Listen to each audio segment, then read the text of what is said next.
So I'm just out today. I'm going to build a couple of sets. I'm going to try to get a lot of my sets all done.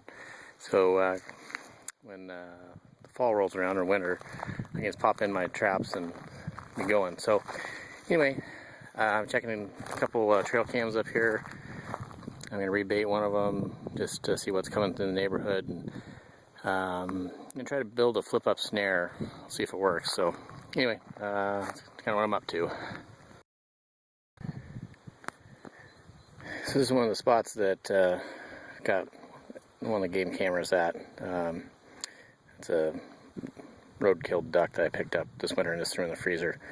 But the way this is set up, there's a couple of different skid roads, pretty big game trail that comes through there, the road that comes down here. So a lot of stuff comes by here. So I've gotten some pictures of a couple skunks and a bobcat and a couple other things that were blurry. But anyway, I got a couple sets up here on the corner. I'll show you one of them. It was pretty successful last year too. But just kind of doing a little bit of scouting, seeing who's in the neighborhood.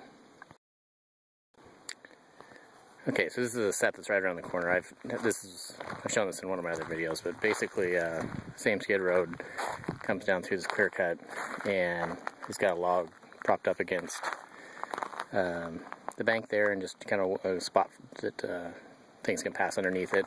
It's low enough that deer jump over it, so you don't have to worry about having your trap set off or catching a deer, I guess. And I'll put in had a trap on that side and one on that side, and I'll set this up again.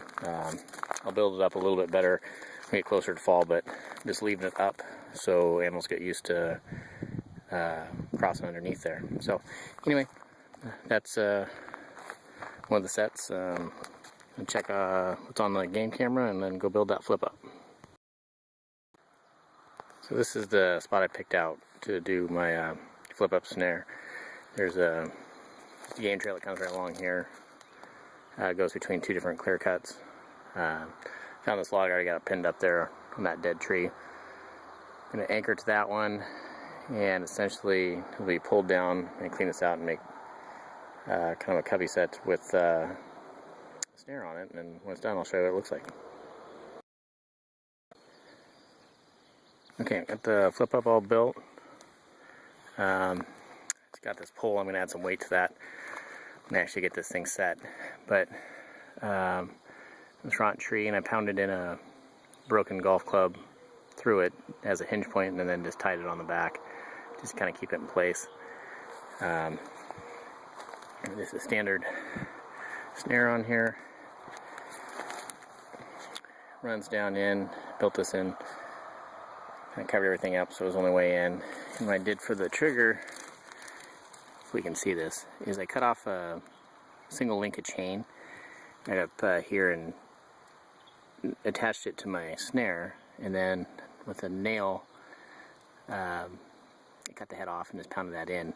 When I set this, I'll slide this thing down so it's got a little bit more of a hairpin trigger. But okay, it's got a package, and a couple packages actually in the last day or two, of just some new lures. I'm just going to show these. If anybody has any opinions on them, feel free to holler. I used some of these last year. That's some beaver stuff there. Pretty determined to catch some muskrats this year. I didn't really trap for them last year, but I'm going to try. I've got a bunch of raccoon stuff, some mink, just some urines back there, and then a whole bunch of stuff for bobcats. So anyway, like I said, if anybody's got any opinion on any of these, if you can see them, I guess, just let me know if you've had any luck with them, or if there's any of these, more importantly, that don't work. Alright, thanks. Something else I've been doing is just building some new stretchers. Made some new bobcat ones, an otter one in the back, coyote. I made these little guys. Somebody I trapped with said I was more on for making a muskrat stretcher that was adjustable, but anyway, I don't know. I figured it couldn't hurt.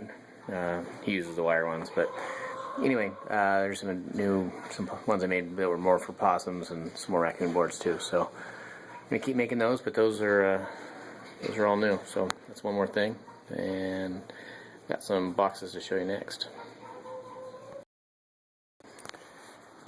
Built a couple of new muskrat floats. I'm gonna probably do several of these. They're just a little spot for bait.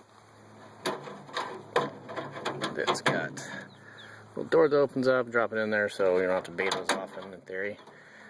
Some new mink boxes, kind of standard, mesh in the back. A bunch more of those to build, but I'm interested to see if these things work or not. On the bottom of them, I'm pretty sure they'd float anyway, but I staple in just a little piece of styrofoam for a little bit extra float. It's always got helper Roscoe with me today. But anyway, it's kind of what I'm up to. Still just kind of getting some stuff ready, so thought I'd share it. And have a good one.